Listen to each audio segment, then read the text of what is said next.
Am I the jerk for still being mad that my brother stole my daughter's name for his own child? A year ago, my brother and his wife announced that they were having a baby, and after they found out the gender, they let everyone know they had picked a name. But they were not going to announce it until the baby girl was born. At one party, they told someone a fake name so all of our relatives would stop guessing, and when their little girl was born, they told us the real name. I'm not giving the real name, but let's just say it was Emily. The problem was, I already had a daughter that was a year old at that time, whose name was very similar, basically Emily.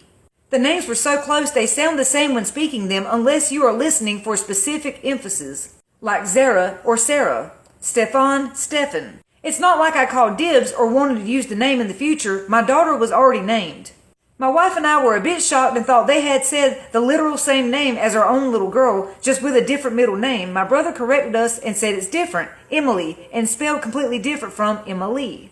It didn't seem like the time or place to argue semantics, it being the day of the little girl's birth, so we didn't press the issue. Besides, we could see that the birth certificate was already completed and submitted, so it would be hard to change her name even if they wanted to. Several other extended family members expressed the same confusion over how close the two names were.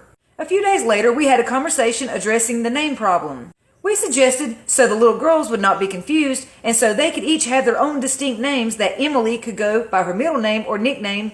Emma Lee already knew her name, and it would be more difficult for her to adjust to being called something different, and besides, she's got a year's worth of being here with that name. My brother gives a non-committal agreement and says they could figure out some way to differentiate the two names. We move on.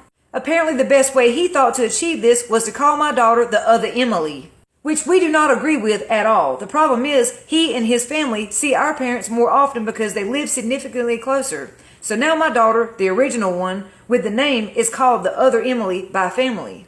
It had gotten to the point where I try not to let the two little girls spend time with each other so my daughter doesn't get called the wrong name. We refuse to call our daughter by anything other than her name and have the "but she had the name first, she's not the other anything" conversation a couple of times. I love my niece, I just hate the way she is named, the same as my daughter. It ruins every family get-together, and I am told to stop bringing it up. I mean, I can't make them change her name, but I won't let them bump my daughter out of her name either. Am I being the jerk here?